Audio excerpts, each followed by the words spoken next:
Bueno, gracias por estar acá con nosotros, por estar participando de este conversatorio. Vamos a tener un ciclo de 3 conversatorios llamados Protestar sin morir en el intento. Este primero que tenemos es violencia estatal y contexto actual. Bueno, estos conversatorios los organizamos desde el colectivo ICOTEA. Somos un grupo de ciudadanías pues organizadas y preocupadas, digamos que por el manejo, el trato que se le ha dado a la protesta social, convencidos de que la protesta social, pues no solo que es un derecho, sino que tenemos que reivindicarlo y defenderlo. Entonces, bueno, como ciudadanos quisimos organizarnos y ver cómo podemos apoyar desde distintos lugares, desde lugares como la pedagogía, de los derechos humanos, con estos conversatorios, bueno, con trámites institucionales, todo lo que podamos apoyar desde ese lugar lo vamos a hacer. La mayoría somos personas que tenemos experiencia en la defensa de los derechos humanos, por el paso de distintas instituciones del Estado, ONGs. Nos pueden seguir pues por redes sociales, que después dejamos acá los links de las redes sociales para que sepan un poco más del colectivo. En esta oportunidad tenemos a 3 invitados que además de ser excelentes profesionales también son amigos, así que bueno, muy contenta de tener a estas personas. Nuestros invitados pues son Alirio Duque, que les cuento un poco de Alirio. Bueno, Alirio Duque, Freddy Guerrero y Alejandro Mantilla. Alirio es politólogo con énfasis en participación política y especialista en políticas públicas para la igualdad, analista en temas sobre derechos humanos, violencia, proceso de paz e impacto del narcotráfico en las sociedades rurales, con experiencia en el análisis de riesgos y vulneración de derechos humanos, así como de comunidades indígenas y campesinas en Putumayo y el Tolima. Se ha desempeñado en la dirección de Acuerdo de la Verdad de la Ciudad de Medellín, analista y relator del informe presentado a la Comisión del Esclarecimiento para la Verdad sobre el exterminio contra la Asociación de Cabildos Indígenas. Bueno, eso, Alirio, que en este orden que los estoy presentando también van a hacer sus intervenciones. Freddy Guerrero es un antropólogo de la Universidad Nacional de Colombia, magíster en estudios políticos de la Universidad Javeriana, estuvo vinculado como coordinador nacional de incidencia política del Servicio Jesuita para Refugiados y coordinador del equipo móvil de la Dirección de Acuerdos de la Verdad del Centro Nacional de Memoria Histórica. Lleva 7 años vinculado como docente e investigador del Departamento de Ciencias Sociales de la Pontificia Javeriana de Cali. Bueno, sus intereses giran en torno a los derechos humanos, la memoria del conflicto. Y por último vamos a tener a Alejandro Mantilla. Alejandro es licenciado en Filosofía de la Universidad Javeriana, integrante del Grupo Permanente de Alternativas al Desarrollo de la Fundación Rosa Luxemburgo, integrante del equipo editorial de la revista La Siniestra y del colectivo La Creciente. Un poco para contextualizar cómo va a ser pues la dinámica. Nuestros invitados van a tener más o menos 15 minutos para hacer sus exposiciones en torno al tema que nos convoca, y después vamos a abrir y dar lugar a preguntas. Bueno, eso como para irles contando. Las preguntas también las pueden hacer ustedes mismos, o si no, las pueden hacer en el chat, pero lo que sí les pedimos es que vayan pidiendo la palabra en el chat para tener un orden. Bueno, para todos, pues no, digamos que es como un contexto que ya la mayoría conocemos, pero bueno, seguramente este video lo va a ver gente que de pronto no esté tan al tanto del tema de lo que pasa en Colombia. Para darle una pequeña introducción y contexto pequeño a nuestros invitados. Entonces, contar que, bueno, desde el 28 de abril se inició una movilización masiva en Colombia, producto de una inconformidad ante la posible aprobación de una reforma tributaria, justamente en un periodo no muy propio para este tipo de reformas, como es esta crisis mundial, si se puede decir, de la pandemia, con unas garantías muy mínimas, o digamos mínimas para la población colombiana, sin una renta básica, y también con un acumulado de inconformidades como ha sido el incumplimiento sistemático a los acuerdos de paz, el retorno a las fumigaciones con glifosato en distintas partes del país, así como otra serie de sucesos como una falta de calidad de educación y de salud que ha sido como más visible en este tiempo de pandemia. Todas estas inconformidades llevaron a que se presentara unas movilizaciones pues masivas y que contaron con una reacción brutal, con un uso desproporcionado de la fuerza pública, y que pues al día de hoy ha arrojado cifras escandalosas en torno a la violación de los derechos humanos, como ha sido 84 personas asesinadas en el marco del paro, 1.790 personas heridas, de las cuales 84 tienen pues heridas oculares, más o menos 106, aproximadamente 106 personas agredidas por su condición de género, 3.274 personas han sido detenidas, en su mayoría han pasado por malos tratos, por torturas, y bueno, esto como para dar un marco general en torno a las estadísticas que ha llevado este paro. También pues están los informes de la Comisión Interamericana de Derechos Humanos que vino a visitar a Colombia, y bueno, otros aliados como la misión argentina que estuvo en Colombia, también con otros informes. Uno de ellos va a ser presentado el 20 de junio, así que bueno, este es como el contexto general que tenemos y el que nos convoca en el día de hoy. Le daría la palabra entonces a Lirio, si te parece, para que arranquemos contigo. Yo voy a estar atenta con el tiempo y te estaré avisando cuando estés de pronto cerca del límite de tu exposición.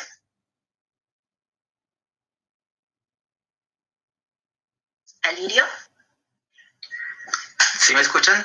Sí, perfecto. Bueno, buenas noches para todos y para todas. Muchas gracias por la invitación. Igualmente para los otros compañeros que también van a intervenir. Voy a plantear un par de cositas frente a la charla. Primero decir que en Colombia la protesta social pues ha sido criminalizada y ha tenido un tratamiento de guerra históricamente. Digamos, lo podemos ver desde la masacre de las bananeras en adelante, digamos. El contexto que estamos viendo actualmente desde el paro del 28 de abril, incluso podríamos mirar los antecedentes de noviembre del 2020. Podemos decir que pues en Colombia estamos viviendo un momento bastante crítico. Pienso que estamos a puertas de un régimen fascista, similar a la situación que vivió Colombia hace más de 70 años, antes de que mataran a Jorge Eliezer Gaitán. Lo planteo porque antes de que mataran a Jorge Eliezer Gaitán en el 48 ya este país estaba incendiado, y precisamente Laureano Gómez lo quería incendiar. Entonces lo que debemos preguntarnos, pues obviamente el contexto en el que se dio este paro pues se agudizó por unas causas estructurales que la pandemia pues hizo que explotara prácticamente, ¿no? Entonces eso lo agudizó, pero lo que deberíamos preguntarnos es a quién le conviene el escenario de guerra en el que estamos actualmente, o en el escenario de violencia, ¿no? Entonces allí me parece que hay, digamos, unas consideraciones que hay que tener. Se ha señalado que la complejidad del fenómeno no tiene que ver con un estallido social espontáneo, sino que tiene unas raíces históricas y estructurales que si no se comprenden en términos de pobreza, discriminación socioracial y étnica, que si no se comprende en términos de lo que el COVID en términos económicos ha generado, pero también no solamente porque el COVID entre directamente a afectarnos a todos, casi que un comunismo allí viral, ¿cierto? Sino que el COVID también y la respuesta al COVID muestra las formas de inequidad y desigualdad social en el país, de tal manera que los sectores que han estado más vulnerables frente a la pandemia han sido precisamente esos sectores que históricamente han sido marginados, colocados en los márgenes de la ciudad y sin posibilidad de acceso a trabajo, a educación, a salud, en condiciones adecuadas o de dignidad apropiada respecto a sus condiciones como seres humanos. Ahora lo que vemos es un estallido social que muestra precisamente esos jóvenes que en las primeras líneas muestran su dolor y lo muestran en la manera en que siempre les han enseñado. Hace poco me señalaba alguien de aquí de Cali, me decía, pero mire, ahora están los de primera línea por allá solamente en los semáforos y están pidiendo y a veces lo hacen de manera violenta, a veces educada.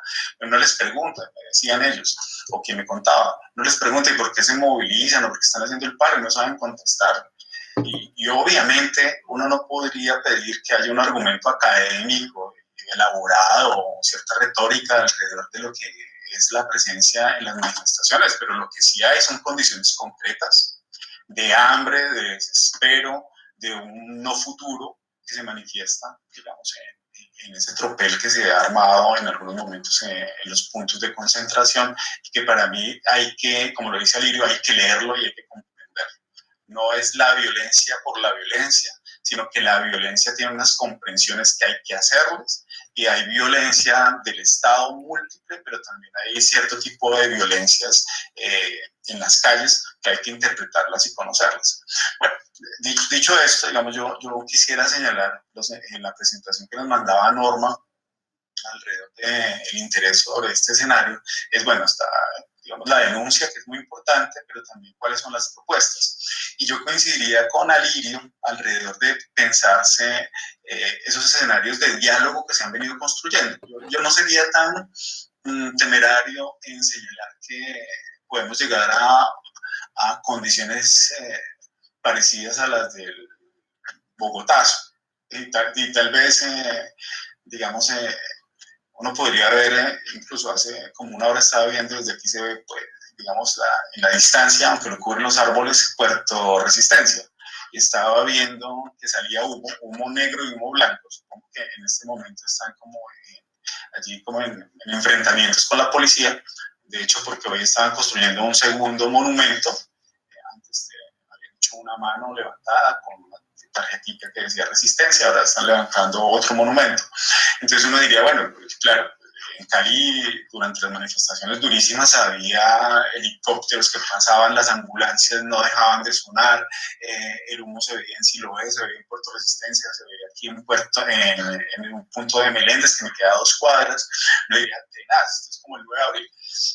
Yo no sé, yo miraría eso con más tranquilidad, sobre todo porque los escenarios de diálogo que se han construido y la capitalización alrededor de las posibilidades de generar escenarios de paz también están vigentes, muy invisibles tal vez, pero todavía están allí. Y en eso yo quisiera rescatar varias cosas. En principio, que en los puntos de concentración desde el inicio del paro se generaron diálogos muy informales entre comunidades y manifestantes que llegaban a acuerdos mínimos, digamos. Son escenarios que se han construido simultáneos a lo que llaman el vandalismo y otro tipo de restricciones a derechos precisamente por estos puntos y digamos la funcionalidad en términos de bloqueo. Pero por el otro lado, digamos, estos espacios dan la posibilidad de pensarse escenarios de diálogo que yo creo que se han venido con lo crítico que puede ser esto, institucionalizando. A la larga, con quien hay que dialogar es con el Estado, ¿cierto? Y allí hay un actor al cual no se le puede revisar. Aquí en Cali me parece relevante como un antecedente importante para las demás ciudades que han logrado, digamos, algunas cosas similares. La construcción con la Unidad de Resistencias de Cali, que es, digamos, el conjunto de las primeras líneas de los casi 12 puntos de concentración o de resistencia en Cali, para lograr acuerdos con la alcaldía de Jorge Iván Ospina. Eso ha sido acompañado por la arquidiócesis, que tiene un papel importantísimo durante este periodo, la misión de verificación de Naciones Unidas, la misión de apoyo al proceso de paz, algunos actores de la academia. Creo que eso es importante porque lo que coloca es un referente alrededor de cómo responder sobre la protesta. Si el tema es la asistencia militar, militarizando las ciudades y la vida cotidiana de Cali y de otras ciudades en el país, o si es abrir escenarios de diálogo donde efectivamente esta comprensión de lo que está sucediendo y lo que está detrás de la piedra, para colocar esa metáfora, ¿cierto?, pueda llevar a soluciones adecuadas alrededor de las demandas, que son múltiples, son diversas. La reforma tributaria apenas era el florero de Llorente y de ahí salieron un poco de flores, ¿cierto? Entonces yo creo que hay que apoyar, acompañar estos escenarios, a pesar de las resistencias que el mismo Estado tiene sobre ellos. Hablaba hace pocos días con la subsecretaria de Derechos Humanos y Construcción de Paz de aquí de la alcaldía, que ha frenteado muchísimas cosas durante estas manifestaciones, incluso defendiendo a los estudiantes en la primera entrada que hicieron militares en la Universidad del Valle. Yo creo que es un referente importante que ya se ha olvidado, y es: entran militares, policía a la Universidad del Valle a sacar a los estudiantes cuando estaban ni siquiera en una manifestación, estaban asentados en la universidad allí y digamos haciendo algunas demandas, y se rompe con la autonomía universitaria. Todo por órdenes de la gobernadora del Valle del Cauca, que después, un mes después, luego con el paro, se arrepiente de la decisión que toma. Pero creo que ese parangón, digamos, de alguna manera nos muestra cómo empieza a construirse esas posibilidades de represión y militarización que se dieron durante el periodo. Allí estuvo, digamos, la subsecretaria, que me parece que ha sido una persona destacadísima durante este paro en términos de la defensa de derechos humanos. Y allí, digamos, parte de lo que señalaba es: mire, si no hubiera habido ese decreto 4112, creo, del 31 de mayo, para hablar con la Unión de Resistencias de Cali, es muy probable que ahí sí hubiéramos entrado a una suerte de guerra civil. Entonces yo creo que estos mecanismos de diálogo tienen un efecto importante, y ese efecto, digamos, hay que considerarlo y hay que abrir las posibilidades de todos los diálogos posibles. Ahí, ya para terminar, que creo que me estoy pasando, hay propuestas, por ejemplo, como las consultas populares, los pactos por la vida y la paz desde el Pacífico y el suroccidente para toda Colombia. Entonces yo creo que ahí hay espacios donde participar, además, digamos, de los mecanismos ya vistos durante el paro. Eso es como lo que podría decir hasta ahora. Gracias, Freddy. Muchas gracias. Sí, te pasaste un poquito, pero bueno, te lo perdonamos. A Alejandro Mantilla, te damos la palabra. Hola, ¿cómo van? Buenas noches. ¿Me escuchan bien? Bueno, muchas gracias al colectivo Icotea por la invitación. De verdad que es una alegría muy grande poder compartir y conversar con ustedes. Un abrazo gigante a Freddy y a Lirio. Yo voy a intentar plantear 4 tesis, ojalá me ayude el tiempo, me voy a demorar más en unas que en otras. Partiendo de un horizonte mejor. Yo creo que no se puede analizar esta coyuntura sin una visión de largo plazo. Es decir, necesitamos entender tanto las dinámicas de la movilización como las dinámicas represivas, ambas en términos de larga duración. Y en ese marco hay que pensar de manera muy similar en las dinámicas represivas, porque si decimos que no se puede o que es muy difícil protestar sin morir en el intento, eso no es simplemente una expresión del gobierno Duque, es una expresión de larga duración en el régimen político colombiano, y ahí por supuesto yo coincido con lo planteado por Alirio. Entonces, si miramos en términos de larga duración lo que está pasando en el país, el clima represivo actual tiene más de continuidad que de ruptura frente a la historia política colombiana. Y entonces planteo mi primera tesis. En Colombia, la represión no hace parte de los mecanismos excepcionales, sino que la represión está en el núcleo del régimen político. Y eso me parece fundamental. Es decir, la represión que estamos viviendo en el país no es una anomalía en el sistema político colombiano. Es la regla, es la normalidad. Bien. Y eso me parece fundamental porque a los jóvenes de ciencia política se les enseña, apenas entran a su clase de teoría del Estado, que, de acuerdo con gente como Max Weber, el Estado es la administración de la violencia autorizada.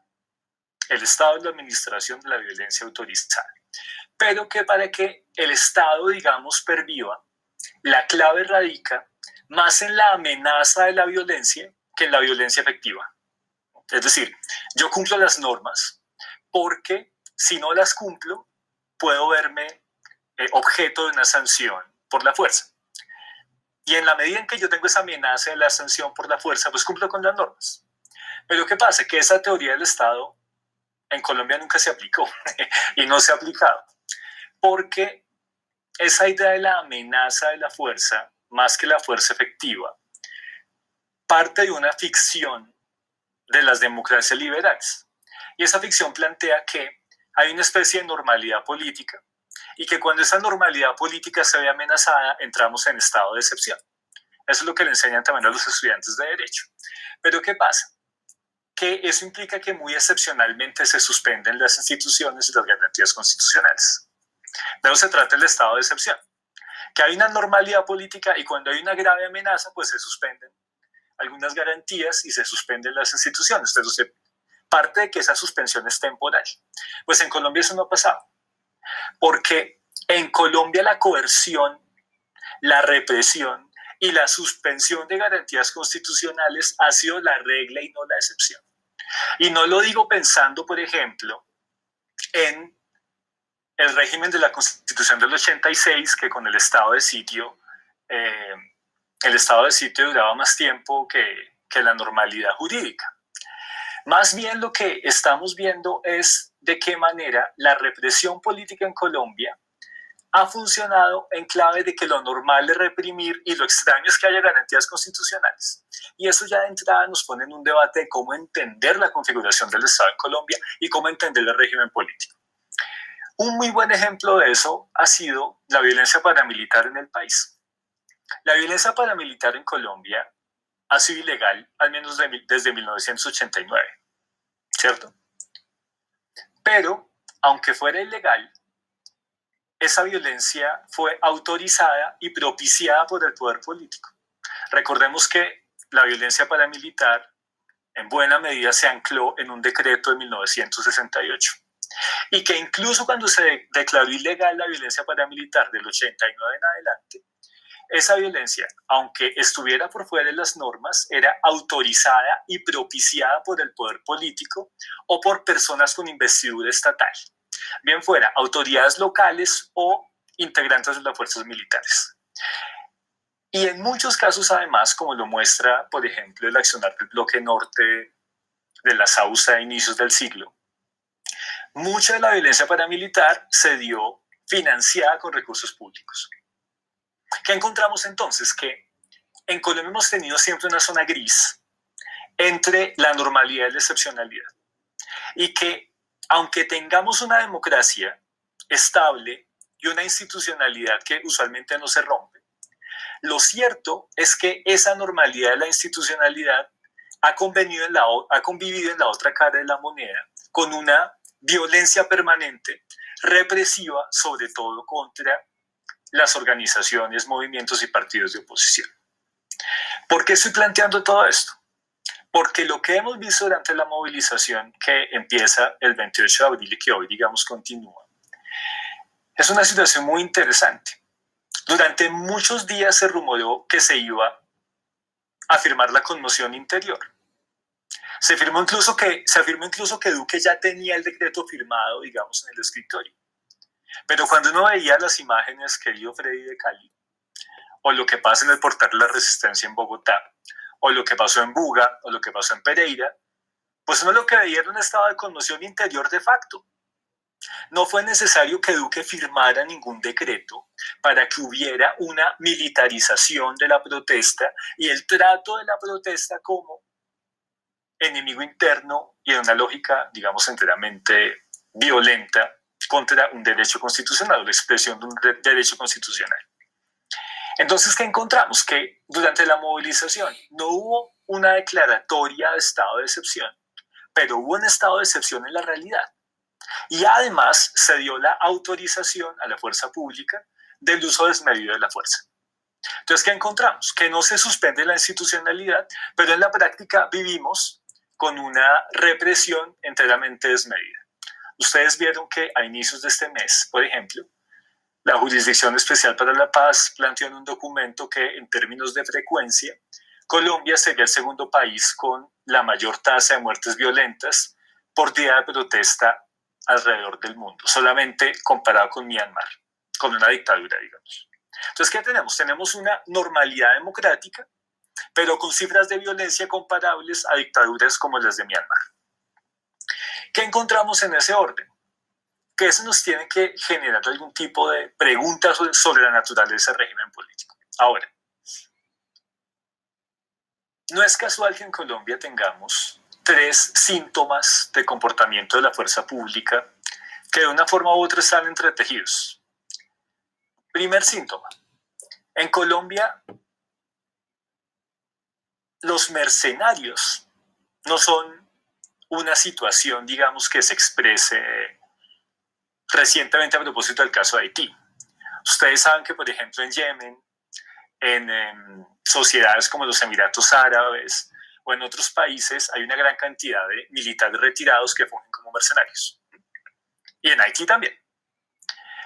Primer caso, el de los mercenarios. Segundo caso, en Colombia hay una serie de convenios entre la fuerza pública con empresas de minería y petróleo que obligan a que, o más bien, los convenios plantean que la fuerza pública debe vigilar las inversiones de este tipo de compañías. Eso en la práctica es una privatización de la fuerza pública. Y tercero, encontramos también el manejo de la protesta con un manejo de enemigo interno. ¿Qué tienen que ver esas 3 claves? Esa clave de los mercenarios, de los convenios entre la fuerza pública y las grandes inversiones de mineras y petroleras, y la represión a la violencia. Pues que en los 3 casos vemos una evidente privatización de la fuerza pública. Porque en los 3 casos vemos que la fuerza pública no actúa para proteger al conjunto de la sociedad, sino para beneficiar intereses particulares. Miremos, por ejemplo, querido Freddy, tú lo decías, las imágenes de los ataques de civiles a la Minga. Civiles disparándole a los indígenas al lado de policías. ¿Qué encontramos entonces? Que hay unos ciudadanos de primera y ciudadanos de segunda. Unos ciudadanos de primera que son protegidos por la policía incluso cuando violan la ley, y unos ciudadanos de segunda que son perseguidos por la policía cuando cumplen con derechos constitucionales como el derecho a la protesta. Entonces, en ese marco, esta primera tesis, que iba a ser la más larga por si acaso, básicamente intenta plantear cómo en Colombia ha habido esa zona gris entre lo normal y lo excepcional, y cómo esa expresión de la normalidad de la represión no la podemos entender sin una fuerza pública que en la práctica está actuando de manera privatizada, con ciudadanías de primera y ciudadanías de segunda. Insisto, una ciudadanía de primera que es objeto de protección y una ciudadanía de segunda que es objeto de persecución constante. Voy entonces a una segunda tesis. En Colombia, en las últimas décadas, hemos tenido una confluencia de 3 proyectos. 3 proyectos distintos, pero que convergen. Primer proyecto, el proyecto neoliberal, que básicamente le da más promoción a la inversión privada, que es un modelo pro rico y demás. Segundo, el proyecto narcotraficante, como proyecto, digamos, capitalista, aunque sea ilegal, es un proyecto capitalista, digamos, de gran extensión y larga duración.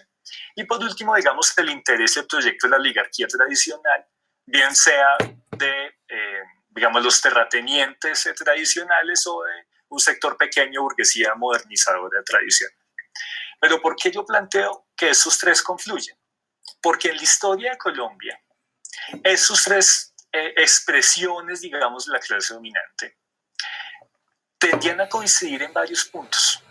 Primero, los tres usufructan del Estado. Y de esa manera incluso privatizan recursos públicos. Segundo, en Colombia hemos tenido una acumulación originaria permanente. Muchas de las dinámicas de acumulación de capital están ligadas a la violencia. Si Alirio mencionaba ahorita la masacre de las bananeras, en Colombia hemos tenido masacres de las bananeras permanentemente. O si no, miremos cómo se ha expandido la palma de aceite o la caña de azúcar en el país, por poner solo dos ejemplos. Y, por supuesto, en tercer lugar, tanto el neoliberalismo como el proyecto narcotraficante, como la oligarquía tradicional, han rechazado todo proyecto de redistribución del poder y de la riqueza. En Colombia, al menos desde finales de los 70, no hemos tenido una política pública seria que buscara, digamos, redistribuir la riqueza o el poder. Entonces, ¿qué pasa? Que en ese orden, la confluencia de esos tres distintos proyectos lleva a una sociedad que no solo es la sociedad del no futuro, aunque yo coincido ahí con Freddy, sino ante todo una sociedad del desprecio. Y por eso la ciudadanía de primera y de segunda. Los jóvenes de los sectores populares, los pueblos indígenas, buena parte de los pueblos afrocolombianos, el campesinado, son objeto de un desprecio constante que se muestra y se expresa en una política pública que no los protege, que no genera una racionalidad de derechos y que por el contrario está basada en el despojo de las mayorías. Pensar entonces el clima represivo es pensar en la naturaleza de la clase dominante, que al menos en Colombia es la confluencia de esos tres proyectos. Un proyecto neoliberal que privatiza lo público, un proyecto capitalista narcotraficante sumamente violento y además un proyecto también de una burguesía tradicional que, digamos, ha controlado el poder político históricamente. En los pocos minutos que me quedan, en realidad tengo 30 segundos según mis cuentas, voy a cerrar con una tesis sobre Duque y una última enunciación con la tesis de cierre. ¿Qué representa en esa historia de larga duración Duque? En esa dinámica de la clase dominante, Uribe representó algo bien interesante. Y es que Uribe fue el gran unificador de la clase dominante colombiana. En los años 80 y 90 había tensiones al interior de esa clase dominante. O sea, el sector más ligado al narcotráfico tenía tensiones con sectores de la burguesía tradicional e incluso tenía tensiones con los inversionistas transnacionales. Uribe logró un proyecto de consenso en esos tres sectores de la clase dominante. Y además de consenso respaldado por sectores de las clases medias e incluso de las clases populares. Eso fue el uribismo de 2002 a 2010. Un proyecto de unidad de esos sectores de la clase dominante. Pero cuando llega Santos y empieza, digamos, el proceso de paz con FARC, el uribismo ya no va a ser un sector más bien ya no va a ser el factor de unidad, sino que se convierte en el sector más a la derecha, el sector más conservador de esa confluencia de la clase dominante. Y hoy entonces el uribismo es eso. El uribismo es el sector más conservador de una clase dominante que ha sido reacia a proyectos de redistribución, a proyectos de democratización y que ha usado la represión como la normalidad y no como la excepción. ¿Por qué planteamos esto? Porque entonces uno puede plantear aquí un contraste.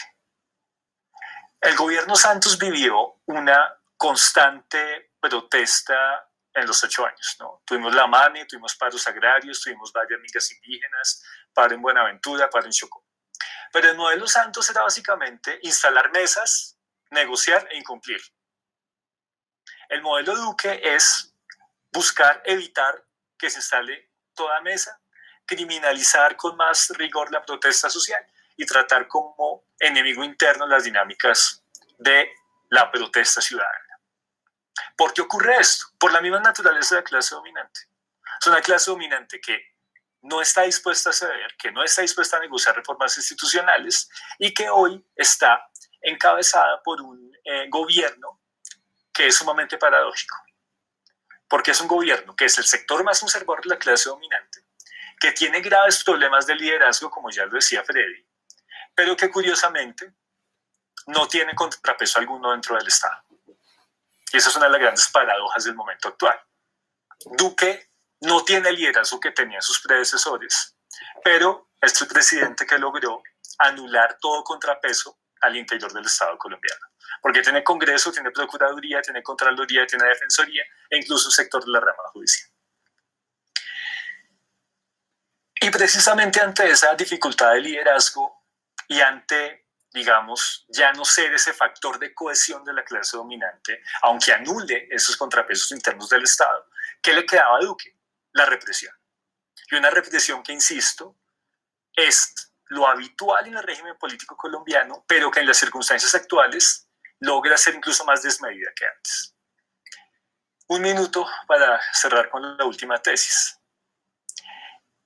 El paro que está todavía, digamos, en curso en el país ha sido el más extenso en el tiempo, el más extenso geográficamente, el que ha tenido más actorías sociales involucradas y el que ha tenido más diversidad de repertorios de la protesta. Y en ese marco uno podría pensar que estamos ante una ruptura histórica, ante un quiebre en la historia de Colombia. Yo quiero pensar eso, pero también estoy convencido que el escenario de la movilización todavía está abierto, que aún no es claro cuál es el sector político o de clase o social que pueda canalizar las consecuencias del paro. Eso en buena medida lo vamos a saber tal vez en el ejercicio electoral de 2022 o con lo que pase el 20 de julio, querido Freddy, o lo que venga en segundo semestre del año. Pero lo cierto es que estamos en una situación profundamente paradójica. Por un lado, la movilización más fuerte que hemos visto en la historia reciente del país y tal vez en la historia de los últimos 50 o 60 años, pero con un escenario que todavía está marcado por la incertidumbre. En ese orden, yo les agradezco nuevamente la invitación e insisto en que para pensar el clima represivo tenemos que pensarlo en términos de larga duración, en la naturaleza de la clase dominante y en el rol que ocupa el gobierno Duque en el marco de esa clase. Gracias y perdón la demora, su merced. Bueno, muchísimas gracias, Alejandro. Realmente fue un gusto escucharlos a los tres. Alguien me dijo que me faltó presentarme. Yo soy Norma, soy geógrafa y antropóloga. Pero bueno, aquí lo importante son también nuestros invitados y todo el resto de las personas que tenemos invitadas. Tenemos una pregunta que nos hace Paola. Y ella dice, ¿cómo lograr que los acuerdos y compromisos que se dan en los mecanismos de diálogo que se entablen se cumplan, se vuelvan reales y sean efectivos? Digamos que yo lo dejo para quien quiera de los tres responder, a menos de que la persona señale para quién va la pregunta dirigida. ¿A quién le gustaría de pronto responder esa pregunta? ¿Puedes repetir? Perdón. Sí, está bien. ¿Cómo lograr que los acuerdos y compromisos que se dan en los mecanismos de diálogo que se entablen, se cumplan, se vuelvan reales y sean efectivos? Yo quisiera decir unas cositas ahí. Sinceramente es muy difícil y porque, o sea, como dice Alejandro, esto también hay que mirarlo en la historia, y es que la coyuntura actual no podemos desligarla, digamos, de la historia del país en los últimos 70 años. Y lo que hemos visto en los últimos 70 años es el incumplimiento de los acuerdos, de los pactos que ha hecho el Estado colombiano. Tenemos algo que no se había dado antes, es que se ha podido documentar en tiempo real, etcétera, muchas cosas, ¿no? La violencia que el país sufrió, digamos, década 80, 90, para no extendernos hacia atrás, pues esa violencia ha sido documentada recientemente por el Centro Nacional de Memoria Histórica, por sentencias judiciales, producto de la Ley de Justicia y Paz. Y ahí uno puede encontrar, si puede uno acercarse un poco a dimensionar lo que ha sido la violencia en Colombia.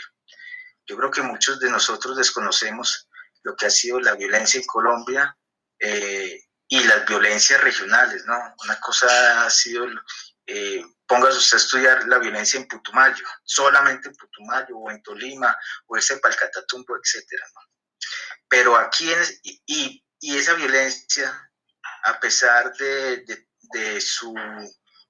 las denuncias, de todo lo que las organizaciones de derechos humanos, organizaciones sociales y demás ha hecho, prácticamente acá se ha mantenido en la impunidad y a excepción pues, de tribunales internacionales que ya fallan, como la Corte Interamericana de Derechos Humanos en algunos casos, ¿no?, que se han visto.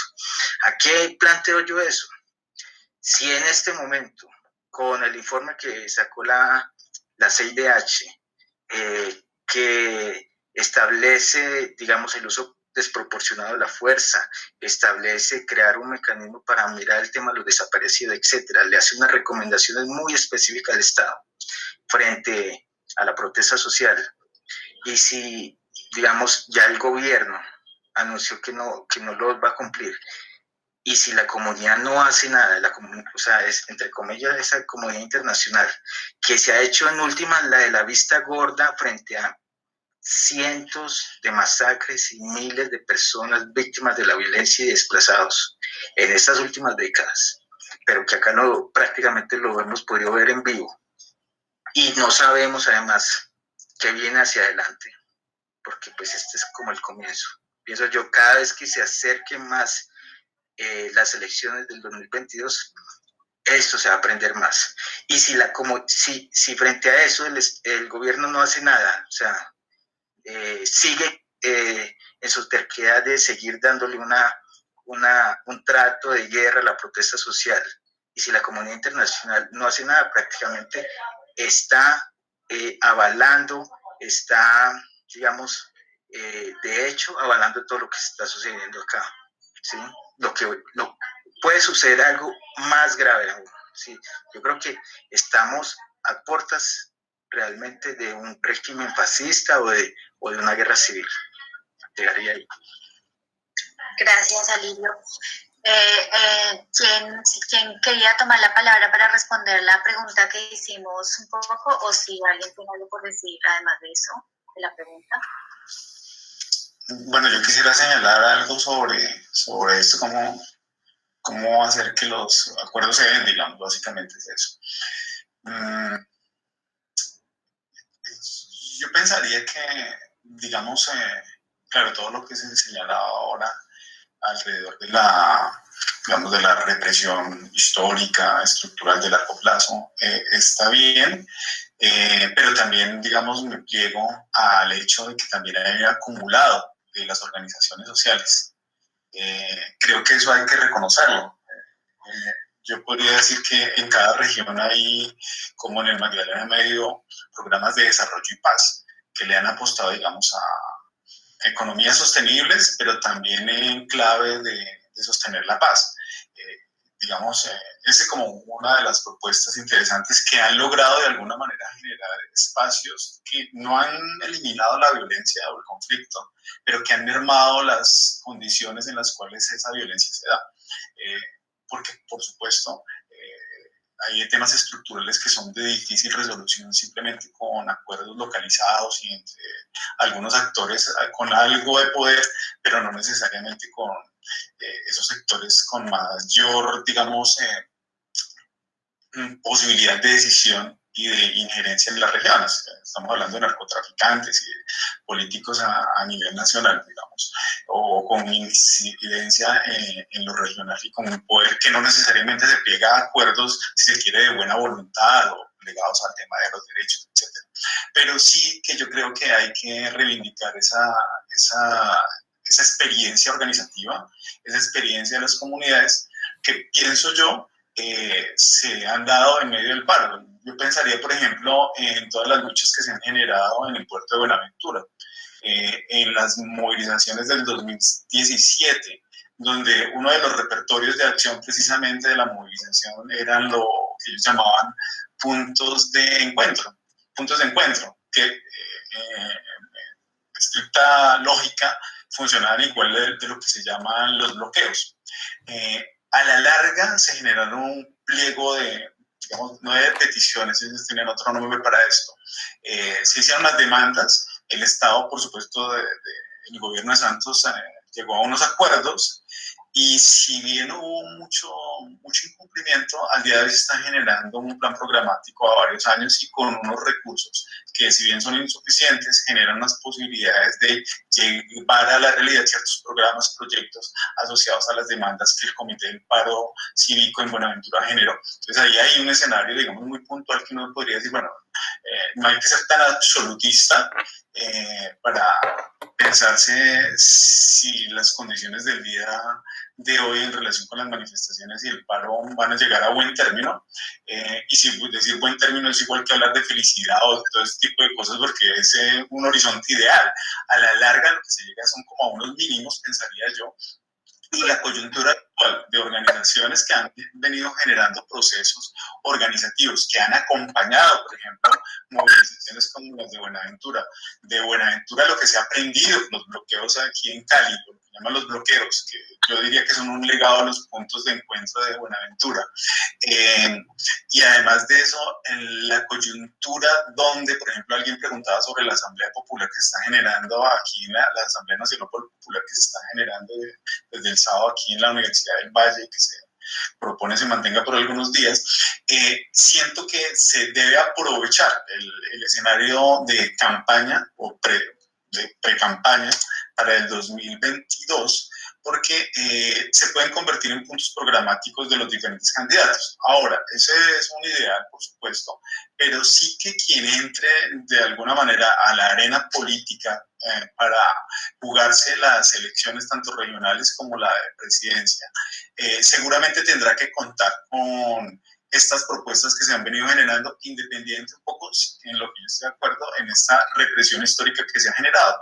Igual pensaría yo que una de las posibilidades que se han ido planteando de participación de los jóvenes, no solamente como el único actor en este momento de coyuntura, pero sí uno muy relevante, y otros actores sociales que participen activa y políticamente en los diferentes escenarios en el país, que reivindiquen de alguna manera la institucionalidad, perdón por decirlo así, porque a veces eso no suena muy bien, que desde los años 50 no ha generado los puentes entre las bases y el Estado como Estado. Yo pienso que ese puente roto se ha venido nuevamente reconstruyendo, tal vez más en lo regional que en lo nacional. Entonces yo creo que además de la Asamblea Nacional deben haber acuerdos regionales que posibiliten las decisiones de los gobiernos locales para incorporar muchas de las demandas que se están haciendo en esas agendas en Cali, en Bogotá, en Medellín, en Barranquilla, etcétera, y que de alguna manera logre algunos mínimos. Estoy de acuerdo en los acuerdos en absoluto no se pueden cumplir, y los acuerdos de La Habana son una muestra fehaciente de ello, pero sí hay puntos que se han cumplido y hay que buscar esos mínimos. Y escenarios como la asamblea o otros ejercicios de diálogo local que se han venido haciendo, yo creo que son un muy buen referente para tratar de fortalecerlos y acompañarlos. Siento que hay que marchar, por supuesto, hay que hacer mil cosas, pero acompañar estos escenarios de diálogo que a veces son los más tediosos, los más complicados, pues es un propósito que se debe mantener y seguir perseverando, independiente un poco de pensarse, digamos, todos estos escenarios tan dramáticos que uno los ve muy reales, pero que no puede tener necesariamente la movilización, las acciones, la decisión y la participación ciudadana. Pero puedo hacer un par de consideraciones. Bueno, yo que veo, ¿y cuál es el gran cambio con el paro de 2019 y el de 2021 en comparación con lo que veíamos entre 2008 y 2019? Cuando uno mira lo que pasó en la MANE, los paros agrarios, las mingas indígenas u otras expresiones, lo ambiental fue distinto. Pero cuando vemos las grandes movilizaciones ocurrió una cosa muy interesante, y es que era muy claro que había una agencia de articulación de plataformas de las izquierdas y el movimiento social. Me explico. Usualmente entre el 2008 y el 2019 era muy claro el protagonismo de Congreso de los Pueblos, Marcha Patriótica, la UNIC, sobre todo el movimiento indígena caucano y las dignidades, ¿no? Como que Eso era lo que atravesaba la mayoría de dinámicas movilizadoras. Creo que en movilizaciones locales la cosa era distinta, ¿no? El caso de Buenaventura es diferente, o lo que pasó en Catatumbo con Ascamcat, en fin. Pero digamos que había como una centralidad de las plataformas organizadas del movimiento social y el movimiento popular más bien. En 2019 se abre una tendencia hacia la mayor fuerza de las organizaciones locales y de las dinámicas autoconvocadas. Entonces, claro que sigue el Congreso de los Pueblos, Marcha Patriótica, el PCE, y en fin, siguen ahí, y el movimiento sindical, pero ya dejan de abarcar la mayoría de la movilización. Y eso me parece que es un cambio que, insisto, empezamos a verlo en 2019, lo vimos en las protestas contra la violencia policial en 2020 y se manifestó con mayor fuerza en el 2021. Eso me parece crucial, porque entonces lo que vimos acá también fue una competencia de representatividades. Cuando uno hablaba con las personas más jóvenes del Portal La Resistencia en Bogotá, de Puerto Resistencia en Cali, los pelados que estaban movilizándose en Tuluá o en Ocaña, lo primero que se veía era una muy fuerte crítica al Comité Nacional de Paro. Incluso por momentos pegó un discurso antisindical que a mi juicio es muy peligroso, ¿no?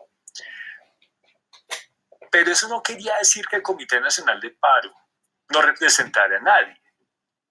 Lo que quería decir más bien es que había una especie de representatividades en competencia.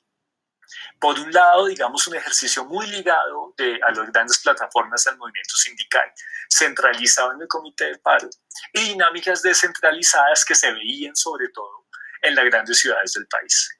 Y en ese marco se generó una suerte de representatividades en competencia. Más o menos mes y medio después, a propósito de la pregunta de Paola, se generan 3 posibles convergencias que fueron en su orden: el Comité Nacional de Paro, que igual sigue siendo importante; la Asamblea Nacional Popular, con un protagonismo grande, Congreso de los Pueblos, con participación también de MODEP y de expresiones también locales, también del PST, por ejemplo; y una alianza muy interesante entre la Guardia Indígena del Norte del Cauca, con expresiones de primeras líneas de gente muy joven en varias ciudades del país. Pero incluso si uno sumara esas 3, Comité de Paro, Asamblea Nacional Popular y la convergencia de primeras líneas y la ASIM, uno no podía tener ni siquiera la mitad de la gente movilizada. Entonces yo creo que seguramente lo que viene, la expresión del descontento, se expresa en esa dispersión. Y creo que esfuerzos como la Asamblea Nacional Popular o lo que planteaban los indígenas del norte del Cauca buscan generar nuevas dinámicas de articulación que hasta ahora son pasos importantes, pero que se siguen quedando cortas, no por incapacidad política de quienes convocan, sino por la misma realidad de la movilización. Ahora, yo dudo mucho de los vasos comunicantes entre las dinámicas de la movilización y protesta con el ejercicio electoral de las izquierdas. Yo creo que ahí sigue habiendo una brecha. Yo creo que mucha de la gente que protesta no necesariamente vota por las izquierdas. Creo que mucha de la gente que protesta, mucha no vota, o incluso son objeto, digamos, de clientelismo tradicional. Entonces, asumir que va a haber una canalización del descontento de la protesta en la dinámica electoral, creo que puede generar un cálculo muy apresurado, y yo ahí me permito ser un poquito más cauto. Y cierro con una reflexión muy rápida. Si queremos pensar esto en términos de larga duración, creo que lo que viene también tenemos que pensarlo en términos de larga duración. Yo tengo la confianza de que aquí hay un quiebre histórico, aunque el escenario siga abierto. Pero, ¿qué es lo más importante del paro? El paro generó una politización de muchos sectores de la sociedad. Las barras de fútbol, muchos barrios donde usualmente no había dinámicas organizativas. Todo eso es lo que está expresando la movilización, una repolitización, un cambio en convicciones, creencias y emociones. Y yo creo que si lo pensamos en términos de larga duración, podemos pensar en que en un futuro no tan lejano podamos tener algún quiebre histórico que democratice la sociedad. Pero eso implicaría un esfuerzo de reformas desde dentro del Estado y un contrapeso popular desde fuera del Estado. Pero por ahora el escenario sigue abierto y las dinámicas de articulación apenas están arrancando. Ojalá tenga éxito lo que está pasando en Cali con la Asamblea Nacional Popular, pero creo que ese escenario todavía sigue, insisto, abierto y hay mucha incertidumbre. Gracias, Alejandro. Le damos la palabra a Brian, que se va a animar a hacer su pregunta. Y si les parece, las tres preguntas que van a hacer los participantes las hagan seguidas. Si quieres, Brian, luego sigue Laura Acevedo, Juan Felipe Sánchez y ya después responden los invitados. Brian. Bueno, buenas noches. Muchas gracias a Icotea por este espacio y pues a los panelistas. Pues la verdad, lo que iba a preguntar parcialmente lo acaba de responder Alejandro, pero igual pues voy a hacer la pregunta por si de pronto pues se animan a responder otros panelistas. ¿Cuál consideran que es el futuro de este paro o pues de este estallido social, como también lo llamó Daniel? Es decir, a partir de este 20 de julio que están convocados nuevas movilizaciones, no sé, ustedes de pronto predicen que se va a tener la misma fortaleza que pues, se tuvo durante todo este año, incluso desde el 2019, o pues va a haber como una disminución. Y pues, ¿quiénes serían como las que ustedes consideran esas voces legitimadas para representar la mayor cantidad pues, de personas que están movilizándose? Muchísimas gracias. Laurita, te invito a que hagas tu pregunta. Sí, vale. Bueno, mi pregunta tiene que ver un poco con la respuesta que estaba dando Alejandro hace un ratito, y es por el papel del Comité Nacional del Paro, que creo yo, no tan directamente, digamos, pero pues sí impacta un poco en,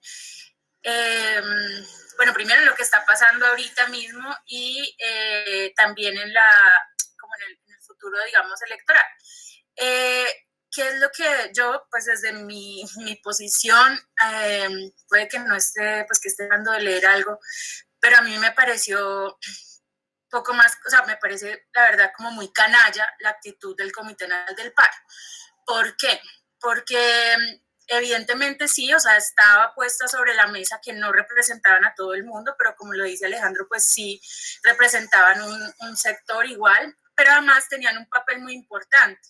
Y es que, digamos, día que se convocaba por parte del Comité del Paro, día que se salía. No quiere decir que toda la gente que salía fueran bases del Comité del Paro, digamos, de las organizaciones del Comité del Paro, pero era por lo menos una voz que en su llamado, digamos, aglutinaba y era como, no sé, incluso desde el tema de, bueno, esta fecha y la forma en cómo se venían manteniendo con cierta regularidad esas marchas. Cuando el Comité Nacional del Paro abandona el escenario, además así como de la nada, o sea, sin lograr nada, sin llegar a nada, ¿sí?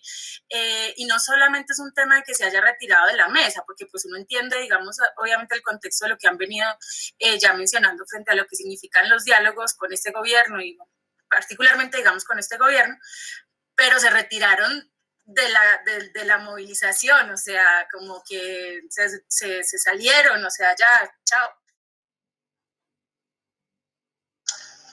Bueno, entonces yo digo algo sobre estas preguntas, también como unas respuestas muy parciales, ¿no? Porque, digamos, como estamos tan en caliente todavía, no podemos mirar como desde la distancia lo que ha sido el paro en su conjunto. Entonces, digamos que desde esa mirada parcial que se podría tener alrededor de qué podría suceder, yo sí considero algo que es importante alrededor del paro. Creo que aglutinó muchos sectores. El Comité del Paro, si bien representó un porcentaje de los que se movilizaron durante las marchas y las protestas en algunos sectores del país, no necesariamente, digamos, representa a todos, pero no quiere decir que no tenga capacidad de convocatoria. Y una capacidad de convocatoria más amplia que sus representados. En ese sentido, digamos, desde un punto de vista que no podría verlo más desde las bases, las primeras líneas y tal vez sectores de las barriadas, etcétera, siento que todavía sigue la capacidad de convocatoria, sin embargo, no la legitimidad en términos de su representatividad. Yo creo que hay que diferenciar esas dos cosas. De tal manera que el 20 de abril yo supondría que habría una movilización importante, con algunos riesgos ya generados precisamente por lo que hablaban de la construcción esta del enemigo interno. Creo que después de los acuerdos se pierde el enemigo interno que se resaltó durante las últimas 3 décadas tal vez, que eran las FARC, pero que se reaviva con otro tipo de, digamos, de conceptos imaginarios, estigmatizaciones alrededor de lo que sucedió durante estos 2 meses y medio. Entonces se habla de las disidencias infiltradas, o se habla de los vándalos o los terroristas urbanos. Creo que hay un tema que hay que leer, porque si bien desde el 28 de abril hubo una conglomeración y tal vez una convocatoria amplia y desde sectores diversos que participaron en las marchas, yo pensaría que hubo un punto en que tanto el Comité del Paro como los manifestantes en las calles dejaron, decía un amigo, estirar tanto la pita que casi se les rompe. En ese sentido, por ejemplo, la continuidad de los bloqueos, como bloqueos en su funcionalidad en esto que llamamos los puntos de resistencia, empezó a hacer que se replegaran muchos de los sectores que estaban acompañando inicialmente las manifestaciones. Yo les digo, yo vivo a 2 cuadras del punto de Meléndez, nosotros nos separa de los barrios que están sobre la ladera la calle Quinta, una de las calles principales aquí de Cali, y a este lado, un sector, digamos, clase media alta, ¿cierto? Lo que uno nota en el pasar casi desde el 15 días posteriores, cuando empiezan, digamos, a funcionar como bloqueos estos puntos y a mantenerse, es que empezó un descontento con aquellos sectores que inicialmente estaban acompañando. En ese sentido, el riesgo es que esa estigmatización, pero además de eso, la forma en que se le dio estiramiento a las manifestaciones como se hicieron ya para finalizar esos 2 meses y medio de protestas, puede haber hecho que muchos de los sectores que antes acompañaban se hayan, digamos, retirado. Estoy hablando de una ciudadanía no necesariamente plegada a partidos o organizaciones, sino a la ciudadanía en general, que era bastante numerosa. Yo creo que hubo una espontaneidad allí de la participación y uno lo escuchaba. Yo vivo en un conjunto, tiene como 5 torres acá y hay 10 pisos por torre. Uno escuchaba, y eso como un indicador así demasiado empírico, pero que es como muy diciente, en los primeros días de manifestación, cacerolazos en muchos de los apartamentos, de los balcones donde salían a acompañar digamos, a rechazar la presencia del SMAT en la calle Quinta. Y estamos frente al batallón, a la brigada tercera. Entonces, con el tiempo eso se fue disminuyendo, precisamente, y yo lo diría por los efectos del bloqueo en los sectores. Eso no solamente aquí, sino en los otros puntos de concentración. Entonces yo pensaría que ahí hay como también mucha incertidumbre de qué puede suceder, pero el riesgo importante que se puede correr es volver a caer, y eso sí, yo creo que sería muy complicado en los bloqueos. En este momento, esa forma de manifestación, si bien tuvo una funcionalidad importante desde el 28 de abril, los días subsiguientes, al día de hoy yo creo que sería muy riesgoso y sería una excusa y una justificación importante que yo creo que el Estado buscaría, el gobierno buscaría, para generar procesos de militarización, como los hizo con la asistencia militar inicialmente, y dado que también está rechazando el rechazo, perdón la redundancia, de la Comisión Interamericana alrededor de que ese no sea, digamos, una opción dentro de la respuesta a lo que son las manifestaciones. Eso es como lo que pensaría yo. Y el Comité del Paro efectivamente también estiró la pita, porque siento que midiendo y calculando un poco los réditos que podría dejar los primeros días de manifestación, alargaron también las conversaciones y los encuentros cuando ya el gobierno quiso hablar con ellos, que dejó a la deriva muchas de las personas que estaban en las calles. Y siento que eso generó también una ruptura donde si antes, digamos, no tenían representatividad, pero sí tenían cierta legitimidad, estirar tanto y dejar a la gente que estuviese a la mansalva de las fuerzas militares, particularmente de policía y del ESMAD, en las calles, sin tomar decisiones alrededor de los bloqueos, o por lo menos si bien no tienen una voz de mando que impida los bloqueos, sí creo que hubo pronunciaciones públicas que debieron hacer en su momento, tratando de desescalar el conflicto y que no lo hicieron teniendo la posibilidad. Entonces yo creo que ahí hay unos temas importantes que hay que denunciarlos, pero igual yo creo que tienen poder de convocatoria y que el 20 de julio miraremos cómo prosigue eso. Gracias, Freddy. No sé si Alirio o Alejandro tienen algo para decir con las dos preguntas que nos hicieron, o si pasamos a la otra pregunta. Dale, Alirio. Bueno, ¿qué va a pasar? Yo pienso que hay obviamente, como le decía Freddy, hay un desgaste obvio, pues no, en un régimen como el colombiano, mantener casi 3 meses de paro en medio de una represión tan fuerte por parte del Estado, pues no es fácil, además de la guerra mediática, ¿no? Y digamos, mirando nomás, yo creo que hay que leer mucho la revista Semana, no porque sea un referente, sino precisamente para saber qué es lo que están pensando ellos, porque la revista se convirtió casi que en la oficina de prensa del Centro Democrático, y ahí uno puede leer un poco precisamente cuáles pueden ser las jugadas, lo que están pensando, y pues ellos están en ese tema de estigmatizar a las primeras líneas como una organización criminal que está al servicio del narcotráfico, del ELN, de la disidencia, etcétera. O sea, todos los calificativos negativos, ninguno bueno, ¿no?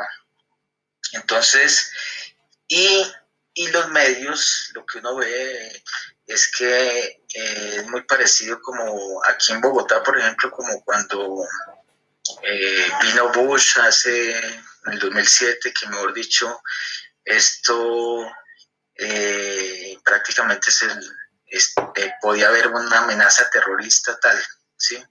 Entonces uno siente una tensión, la gente obviamente al ver todas esas noticias se siente con miedo, que creo que es lo que es el arma de ellos buscan generar miedo, y el arma de siempre, y que lo han utilizado muchas veces, y que debemos estar atentos, es de que ellos generen un autoatentado, etcétera, para generar más violencia, ¿sí? Pues como lo han dicho acá, es una explosión social y que desbordó la organización popular, ¿sí?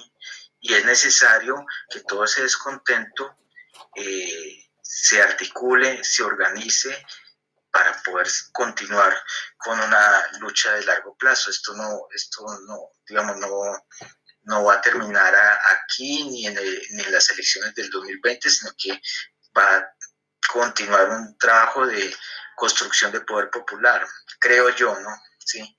Y frente a la pregunta del Comité Nacional del Paro, creo yo soy de esa línea por lo menos, que el Comité Nacional del Paro perdió total legitimidad, y no solamente desde ahora, sino que lo hemos visto en sus actuaciones, que uno los ve es como que ellos lo que hacen es precisamente negociar el paro, pero no para el interés general, sino para un interés sectorial o particular, ¿no?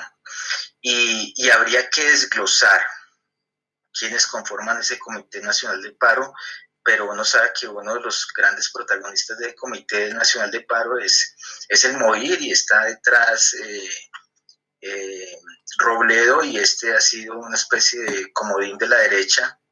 Solamente miremos su actuación, la más reciente, frente, digamos, las elecciones presidenciales, con su voto en blanco. Para mí eso es muy diciente, ¿sí?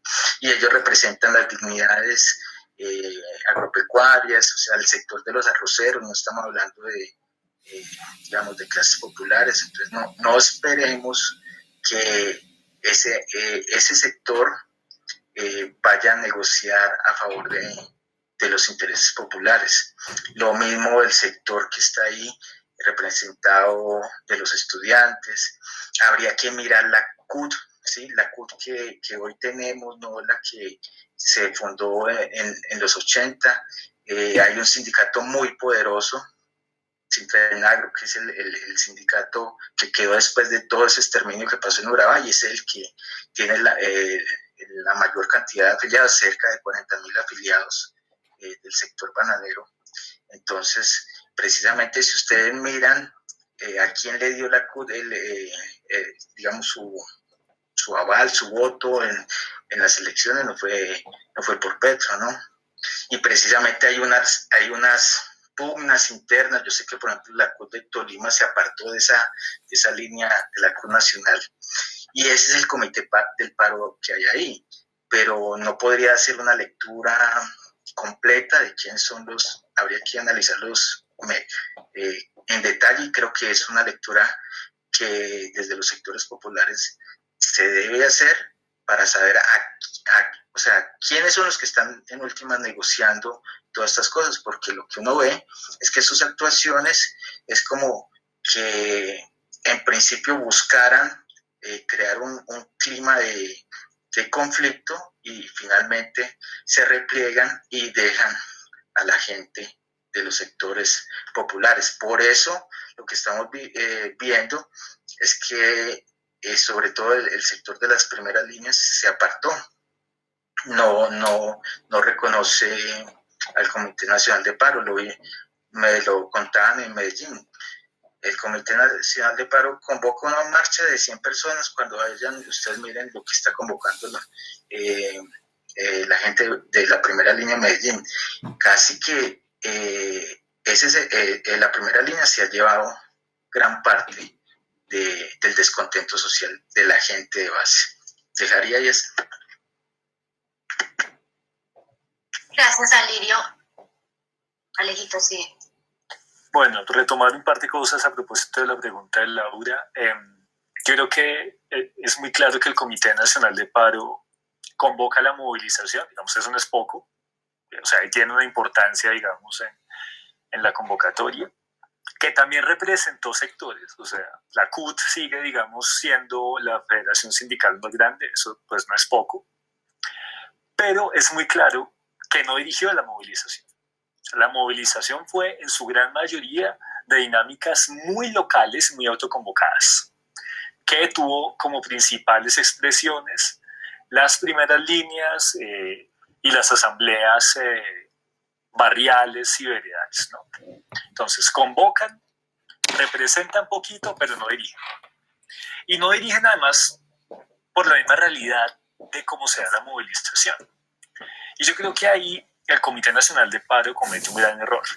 Y ya lo decía, creo que Alirio.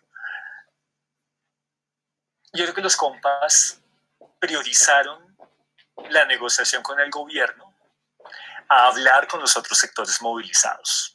Y ese fue su gran error. Y un error de lectura política, porque querían negociar con alguien que no quería negociar. Y eso sin duda generó todos esos problemas de representatividad y en algunos casos incluso de ilegitimidad del Comité Nacional de Paro. Buscar negociar con Duque cuando Duque no quería negociar y evitar generar algún tipo de puente con otros sectores sociales que eran los que estaban jalando realmente la dinámica movilizadora.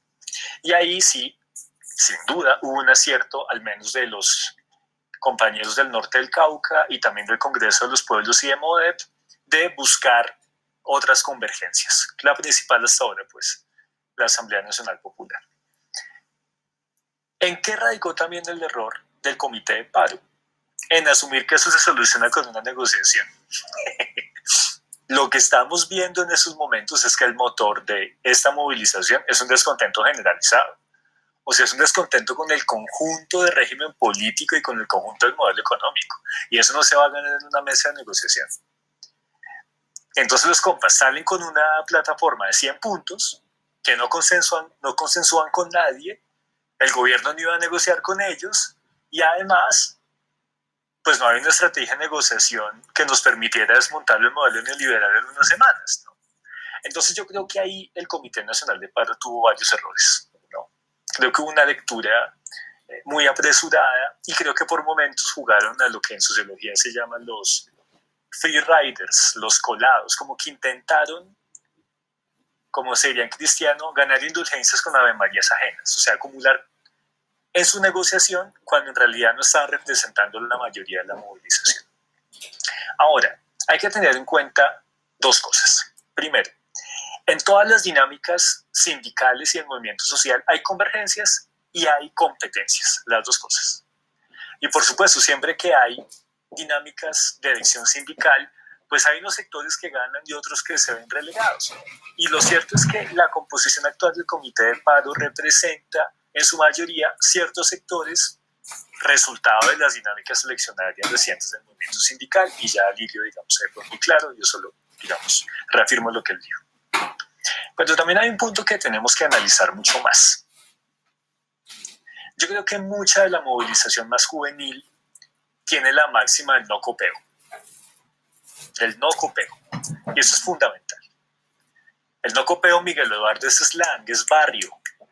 El no copeo es yo no creo en nadie. Yo me doy mis propias normas. El no copeo es la autonomía kantiana en el siglo XXI en el tropel del barrio. El no copeo es decir, yo solo me doy mis propias normas y yo con mis parces del barrio soy el que puedo generar salidas. Y eso es muy interesante porque refleja una gran capacidad de autonomía de la gente más joven que está tropeleando con la policía o que está haciendo la olla comunitaria o que está armando una asamblea. El no copeo es una manifestación de orgullo de lo popular, pero el no copeo al mismo tiempo también es una gran dificultad para generar algún tipo de articulación con otros sectores. Porque si yo digo como joven no copeo, pues no le copio, y copeo no es igual que copiar. El no copeo implica que yo no estoy tan de acuerdo con lo que hace el Comité de Paro o con lo que hacen los viejos sindicalistas o lo que hacen incluso los indígenas de al lado. Entonces yo creo que eso también tenemos que ver cómo lo vamos procesando. Porque si necesitamos nuevas convergencias, tenemos que tomarnos muy en serio el no copeo. Porque la gente más joven hoy mostró una gran capacidad de movilización y una gran capacidad además de tener agencia.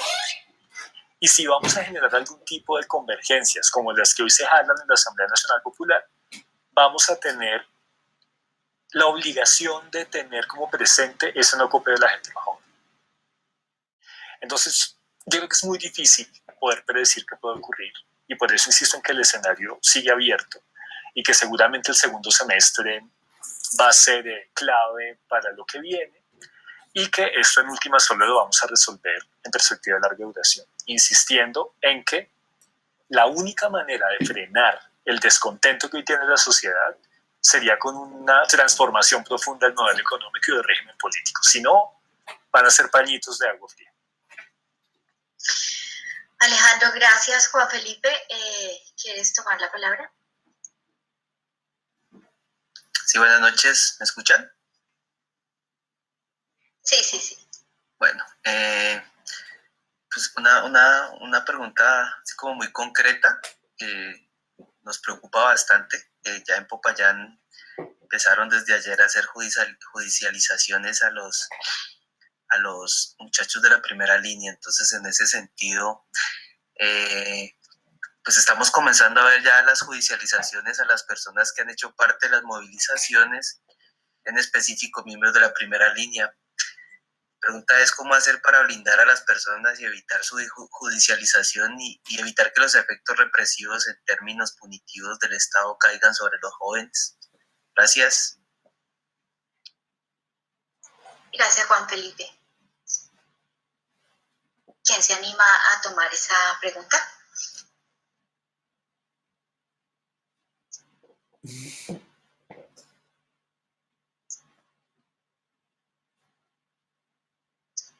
De los invitados, ¿quién se animaría? bueno, yo no tengo mucho que decir ahí porque no conozco como ese entramado judicial en el que a veces se mueven, digamos, todo este tipo de cosas que son una respuesta casi que mecánica después de las manifestaciones, un poco para también, como decía Alirio, generar el miedo y tal vez contrarrestar como otro tipo de situaciones similares. Pero yo lo que conozco, por ejemplo, aquí en Cali, donde se daba continuamente, digamos, la retención ilegal de muchos de los jóvenes sobre una figura que no recuerdo en este momento de retención preventiva, creo que era, o creo que es, aún la mantienen.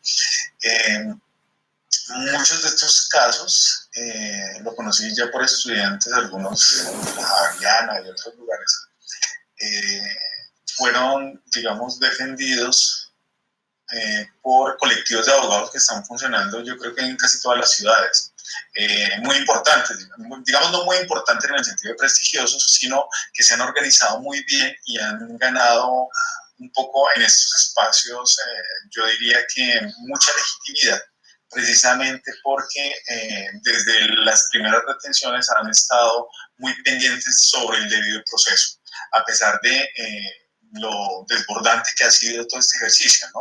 Se hablaba en algunos sitios de estas retenciones preventivas en Cali de lugares que ni siquiera era de policía, sino particulares, simplemente para amontonar allí a los que iban llevando y del orden de 100 y más personas. Entonces, han estado allí, digamos, de manera constante y ese sería como el mecanismo que yo conozco hasta ahora, además de los consultorios jurídicos de algunas universidades que también han estado pendientes, por supuesto, mucho más con los estudiantes de su, digamos, de su raigambre, digamos. Pero creo que hay ahí mucha movilización también de otros actores que han contribuido un poco a que no se desborde el tema de derechos y sobre defensa judicial a aquellos que han estado siendo judicializados. Porque en este sentido hay que considerar algo, siempre digamos lo que se ha hecho visible, paradójicamente, cuando se habla de las primeras líneas se habla de esos jóvenes que nunca han sido visibilizados y que en este momento se manifiestan.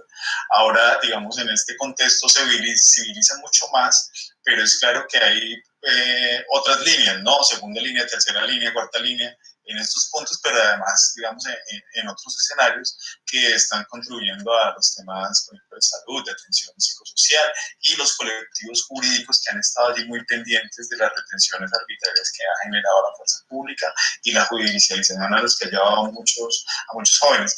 Y muchos de ellos, efectivamente, porque lo conozco, han logrado salir avante. Y hay otros casos donde, por supuesto, ustedes ya saben que acciones que si rayan en la ilegalidad, pues han estado, bueno, no digo ilegalidad, digamos en lo delictivo, pues han sido judicializados con pruebas y todo este tipo de cosas que ya son mucho más complicados que el resto y la gran mayoría de manifestantes que han sido retenidos arbitrariamente. Gracias, Freddy. Tenemos del público a alguien que también le interesa aportar en esa pregunta que hacía Julián.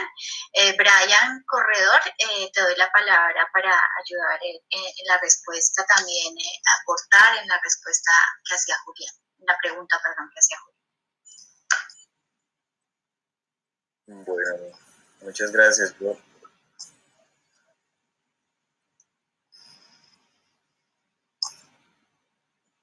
Bueno, voy a procurar ser muy breve. Pues no hay una manera de blindar a los pelados de primera línea, pero podemos tener como algunos cuidados. Es que, pues en principio, procurar que siempre tengamos un registro de dónde estuvieron y qué actividades estuvieron haciendo, porque lo que hemos visto es que los investigadores de la policía suelen hacer montajes para dar resultados y pues cogen 2, 3 testimonios de uno que otro policía o vecino del barrio y hacen un montaje judicial con eso y pues bueno. Lo otro es pues procurar leer bien lo que antes de firmar cualquier cosa, cuando pues se les legalicen la captura, si llegan a ser detenidos, que si les dicen que los cogieron con, qué sé yo, elementos incendiarios o con balas o con, bueno, con cualquier otra cosa, pues si no los tenían, no vayan a firmar ninguno de esos documentos y siempre procurar que pues solicitar la presencia de un abogado. Aunque las organizaciones defensoras de derechos humanos procuramos acompañar pues lo más pronto posible estos procesos, lo cierto es que pues los chicos dentro de las URIs no es difícil de contactarlos, a veces imposible hasta ya la audiencia de imputación. Entonces lo importante es que tengan como digamos mucho cuidado eso, en qué es lo que hay que a tener, digamos, alguna agresión, que suele pasar que tanto en el momento de la detención como pues cuando ya están en custodia de la policía son agredidos, entonces pues que no vayan a renunciar a la valoración de medicina legal para que pues uno pueda solicitar la ilegalidad de la captura. Y pues yo creo que pues aquí dentro de los invitados, si de pronto a alguno le interesa, digo, hasta este momento no hay manera de blindar a los muchachos de primera línea, pero sería muy interesante que pudiéramos desde una manera, ¿cómo decirlo?, jurídica, académica, poder sustentar que esta movilización tiene un tinte pues social y no de una organización criminal como lo está pues manejando la Fiscalía, porque pues esa es la teoría. Gracias. Gracias, Brian. Bueno, yo creo que vamos a ir cerrando. Retomamos una pregunta más y vamos cerrando. El conversatorio claramente ha estado muy rico, muy útil para este momento que estamos transitando. Por eso seguimos acá todos concentrados y concentradas. Pero bueno, Diego, ¿la quieres decir tú o prefieres que la lea? Bueno, la digo yo, más bien la resumo, porque básicamente lo que hice fue ahí como una reflexión más que una pregunta. Pero pienso que tenemos un problema muy grave en este momento, que lo demuestran las movilizaciones y lo que ustedes tres decían, porque me pareció muy interesante, que muestra la debilidad de la democracia en el país realmente, ¿sí? No solo se ha deslegitimado la protesta social, sino también, digamos, la forma de la democracia en este país y la Constitución del 91. Si ustedes ven los cambios, digamos, las negociaciones entre los actores sociales, que en la mayoría han sido jóvenes, han sido con los gobiernos locales. Y fíjense que a lo que le está apuntando un poco todo este tipo de represión que va en aumento es a cortar también las líneas de la ciudadanía con los gobiernos locales. Entonces yo creo que ahí nos toca, por un lado, revisar el diseño institucional y por otro lado, revisar también la actuación concreta de los mandatarios locales. Y ya no friego más la vida. Muchas gracias por todo. Bueno, muchas gracias a los invitados y también a nuestros participantes y participantas que se quedaron. Bueno, estamos hablando de 2 horas, casi media, no era la idea, pero bueno, era necesario este debate, estos espacios, estos encuentros. Les contamos que el próximo conversatorio es el 8 de agosto. También un domingo en el mismo horario. La próxima temática será sobre desapariciones. Tenemos a 3 invitadas espectaculares, como del mismo modo que el día de hoy. Y bueno, todos y todas nos quedamos con preguntas por hacer. Disculpen si hay alguna pregunta que no la nombramos, pero bueno, la idea es seguir continuando con estos espacios, así que muchas gracias a todas, todos y todes. El video se subirá en el canal de YouTube de La Icotea. Gracias de nuevo y que tengan una linda noche.